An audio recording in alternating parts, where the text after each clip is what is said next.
Hello guys, welcome to my channel and thank you so much for watching and clicking this video. So today's is a topic where I'm going to help you while preparing for an interview, and I'm going to take one random question which is very common in the interview whenever you apply for a leadership role or the management role. This question is very common in nature. So what I'm going to do is I'm going to do a role play, and after that I'll try to share my answer one more time. So first is what is coming from my heart. The second is one of the polished version. So I'll do both of them. So the question that I have with me for today is, tell me about the time when you have a tell me about the time when you had a team conflict. No, it's not like that. So, tell me about a time when you had handled a team conflict and what was the situation and how did you handle it and what was the outcome. Okay, let me start. Certainly, in my role as a leader in my team, I am handling a team of 15 quality auditors, and majorly, if we are handling a big team of the 15 team members, the chances of conflict, major or minor, are possibly high, because here we are dealing with people, and people dealing with the people coming from a various background, different emotion, way of working style.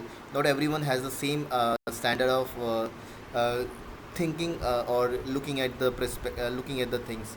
So yeah, I can just tell you the recent incident that happened and that I have encountered was, there was a two quality. We have seen that there were inconsistency in the markdowns that we have observed in our audit, due to which our quality score is went down to 75%. When I checked back and we found out that uh, there were the inconsistency. One of the auditor has I'll give you about the ACPT markdown, and whereas they where we were finding the root cause analysis, where we observed that one of the team member is giving the more process driven opportunities, and the one other team member is giving the high number of team member driven count, which is creating a very difficult or inconsistency in the markdown and evaluation on the same type of audit. Uh, in order to fix this problem, I reached out to the both of the QAs and discussed. First, I created a safe zone where the input can be gathered from both of them.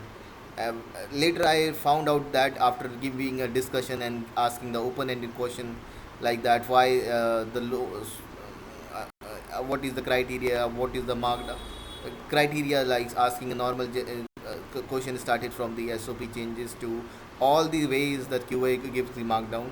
Team member expressed his and her feeling, his feeling that this is the way and the strategy he is following. The reason why he is giving the markdown as a more of a uncontrollable opportunities, because of the strict policy driven error, and the policies are so strict that even agent are trying to explain each and everything to the customer is not listening to them, due to which this is creating a and even if we are giving dent to the team members, then there is no harm, there is no benefit of it. We must have to highlight these things to the client, so that we will get some leeway on the policy. That was the mindset that the team member was dealing with, and that the reason he is marking more the opportunities on the policy driven side, which means the things which are uncontrollable because of the difficult policies.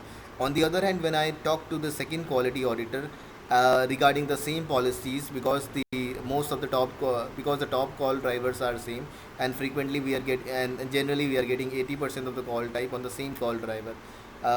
When I asked him like what is his observation, why is giving so strict markdown, and he said that he has a lot of predefined template or situation oriented things, but if agent can follow all those things over the call, the chances of reducing those policy driven errors are very high. So those are not policy driven error, it's all, he stated that it's all about the agent competencies. And he also stated that he has made some sort of awareness driven few template which is working for his team, but the sample count was very low. It is working for 4 or 5 people, and he wanted them to be included to entire floor, so that the things are being implemented with everyone. Now, based on the discussion on the both the team member, the both have a valid point of argument here. The first one has showcasing the strictness of a policy, and which is creating a major customer dissatisfaction, and those were in the top call drivers. So that was one of the valid point, and that is the reason he is mentioning all the documented thing, and how we can give some sort of concession and approval. So I jotted down all of his point and point of the second quality auditor statement. Then we both sit together and created a psychological safe zone, and we had a very fruitful discussion, and where we come to the conclusion that uh, that one thing is that we will change our audit form, and we will add one more criteria which will a generic which will give up us a voice of a quality auditor, was the policy was hard or not. So this is one of the thing that we have implemented. And second thing is that we have jotted down those statement that is made by the second QA. That's how we concluded the discussion and the conflict. And finally, we have rolled the plan to the, after discussing the plan, we have reached to the other stakeholder, and after that, after having a brief discussion, we shared all the thoughtful insight to the client, and the client also appreciated us, and we have seen the improvement in our markdown that we are giving to the team members, and we have improved in our customer satisfaction score with the help of the statement made by the one QA, and the appreciation from the client by the suggestion given by the second QA. And both of us give us the very strong situation, and we got appreciated from the internal stakeholder that you have delivered a great findings that no one other partners were able to deliver it. So that was the recent conflict that turned into the productive discussion.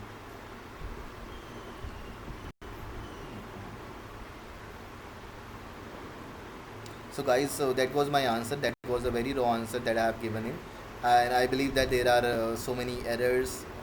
Okay, so this type of answer with the quotation of example, you can deliver it to uh, deliver it.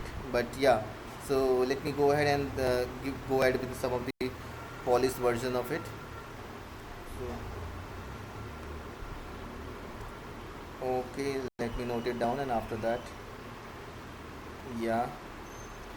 So the answer is look like this. Certainly, as a quality team lead, as a quality lead managing a team of a 15 auditor, I have seen how conflict can arise due to difference in perspective, background, and work style. One recent situation stand out where the two of my quality auditor had conflicting approaches in marking a specific call driver, particularly under the ACPT category. This inconsistency led to a drop of a quality score of 75%, which immediately raised the red flag. Upon investigation, I found out that one auditor was classifying the issue as a policy driven, believing that the strict policy was not the root cause of the error.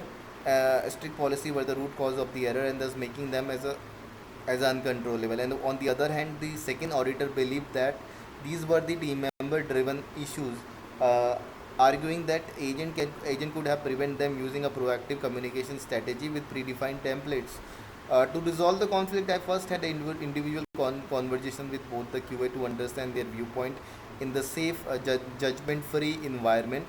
I used open ended questions to dig deeper into their thought process, and referring back to the SOP, and referring back to the SOP.